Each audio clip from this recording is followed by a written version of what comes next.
Welcome back to the channel. I am Melissa, ding, and this is Jessica, ding. This video is part of our If We Were You series. In this video, we are pretending that we are you. We are about a month away from a summer beach vacation. We are about 10 pounds overweight, feeling a little bit fluffy, and we want to do everything that we possibly can to try to lose that 10 pounds, fit comfortably in your bikini in time for your trip. I'm just gonna speak from experience. Previously, what we used to do was it would be like full panic sets in. We would try to do a crash diet or a cleanse or something to kind of kickstart like a drastic weight loss. And then once I get to vacation, I'll be fine. I can just like eat normally. But like we would almost try to like starve ourselves up until a vacation, even if that meant like a month or a month and a half out. Sometimes it was starving, but other times it was crazy things. Like we would always default to, I don't know if any of you guys remember the Victoria Principle diet. And all you could have was like dry toast, tuna, hot dogs, vanilla ice cream. It was the weirdest combination of food in the entire world. And then on the last day, you ate like a pound of cantaloupe. It was a 3-day diet. Yeah. But what we would do is we would do it in like 3 days, take like a 3-day break, and then do it for another 3 days. So like we were like really doing it like crazy people. It could not have been more than like 600 calories for the entire day. But on the last day, what you do is you eat almost like a pound of cantaloupe, and cantaloupe has a like laxative effect. And so you just poop your brains out on the last day and drop like, 4 pounds of water weight, and you're like, ooh, I'm skinny. Feel good, yeah. But then as soon as you like, eat anything, you're right back to square one. So we would do a lot of crazy things to kind of lead up to vacation. The problem was you might go on vacation feeling great, but literally after day one, like you have that first cocktail, you have your first meal out, and then the next day you're like, oh my God, I'm bloated. Even like that first day, like when you start eating this stuff, you feel so distended and bloated and disgusting. And this is like why you feel like outside of dieting, whenever you go on vacation or enjoy yourself, you like gain weight like this.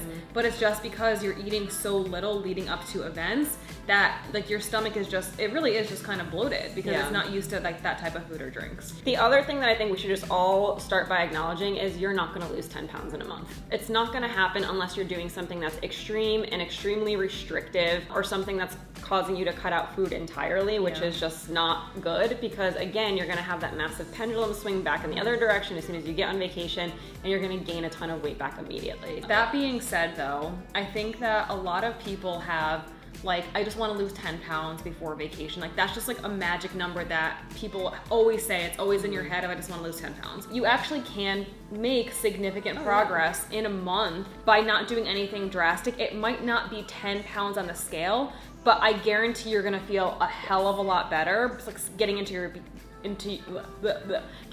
bikini, putting on shorts, like putting on tank tops, like you're just overall gonna feel better, and you can make that kind of progress in a month. If we were you, first thing that we would do is figure out how you're going to measure progress. One thing that we're gonna do is look at the scale, but we're not gonna worry about, the scale is the only unit of progress. We're also gonna worry about how we're feeling. We're gonna worry about the inches that we're losing, and we're gonna worry about how our clothes are fitting. I'm so big on, do my clothes fit me better or not? Like I could care less about the scale. It's more of like, do my clothes fit or not? Because at the end of the day, if you're down 10 pounds but your jeans are still tight, like who cares? Wrong. You're still miserable. Number 2, let's talk about nutrition. What we would not do is slash our calories super low and try to restrict ourselves up until vacation. What's gonna happen is you're gonna be able to be consistent for a short period of time, and then you're not gonna be able to stick to a super low number of calories. You're gonna be miserable, you're gonna be hangry, you're gonna be bitchy. The best thing that you can do is be in a moderate calorie deficit and be so consistent every single day. Like I cannot stress enough how consistent you need to be in a moderate calorie deficit if you want to see significant results in a month. And again, we have to remember, we're going to more like dedicated measures than someone who's just like, well, I'm just trying to create a lifestyle. No, you have a significant goal with a specific timeline. We are going to focus on making all of our food at home. You have to commit to that, because otherwise, you're eating food from restaurants, you're grabbing fast food. You have no idea really what's in that food or how many calories you're eating. So everything, like 95% of your food should be prepared at home. Just to give you an example, when we were doing this, there was one summer and I did have like a bunch of events, like barbecues or whatever to go to. I pre-made food and I told like the host, like, hey, you know, I'm doing this thing, like I'm gonna bring my own food, packed it in glass, you know, containers to go to containers. And that's what I ate at the barbecue because I was that dedicated to my goals. If you truly want to make significant results and you're not going to starve yourself to get those results, like that might be a sacrifice that you need to make for, you know, the next month up until vacation. No fast food, everything is getting prepared at home. You are weighing, logging, tracking all of your food, and we're doing all of this with 95% accuracy. Remember, we're up against a tight deadline, so every single gram of every single piece counts. Yeah, everything, like bites, licks, taste, like every single thing, coffee creamer, like everything that you are consuming needs to be logged and tracked. What would you say is 95% adherence to calories? Is it within 50 calories each way? Yeah, I would say within 50 calories each way. But like when I say 95%, like let's look at your overall week. At the end of the week, was I within like 95% of my weekly calorie goal? We would still suggest using calorie cycling. That's gonna be great because even though your calories are gonna be lower on some days, you'll still get to look forward to those mini diet breaks on your structured high calorie days. I think a moderate calorie deficit that we would recommend is like body weight times 11, 10 to 10 and a half to 11, depending on how lean you are, how active you are. And then we're gonna keep protein high. Protein should be over 100 grams at least, probably somewhere between 100 to 130 grams. And we're gonna be, again, 95% consistent at hitting that calorie goal every single week. Exercise. So what we don't wanna do is we don't want to be on cardio machines for 60 minutes, 2 times a day. It's not gonna be helpful. You're going to put your body under a significant amount of stress from doing all of that output.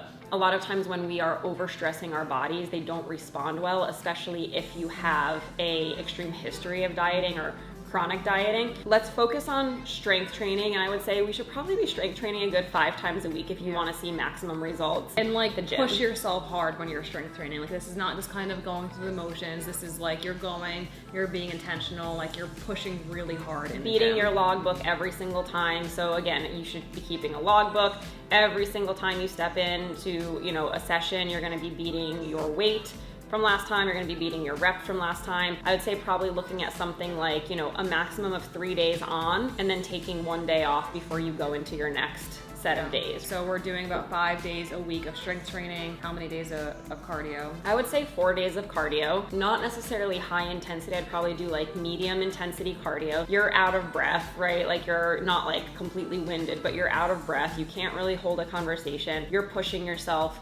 I would say probably 4 days at about 25 minutes every session. The other thing that I would say is you want to try to keep an eye on whether you're on the Stairmaster or whether you're doing number of miles or distance or anything like that. Your goal every single time that you step onto the cardio machine should be able to beat your time from last week or your distance from last week, which is hard. Even if it's like a couple seconds, like you should always be trying to like get faster and faster at So let's say for example, right, like in, you know, 25 minutes, you usually do 2 miles on the elliptical machine. Let's try to do 2.1 miles in 25 minutes next time and 2.2 the next time. This is, again, like you're acting with significant intention in every single action that you're taking. I would go to the gym and do strength training first and then do the cardio after my strength training, or do like a strength training or a cardio day on a rest day where you're not strength training. That way you put like all of your intensity into the strength training. You're still showing up and you're giving intensity to cardio, but we really want to make sure we're pushing hard with strength training. Outside of strength training and the dedicated cardio, we also want to make sure we're getting our steps in. I would do 10,000 steps every single day, no excuses at all. And then I would make sure that those steps are incredibly intentional. You are sweating when you're walking, you're trying to find hills. Like we're not just on our phones walking around and, you know, dancing around. Like we are actually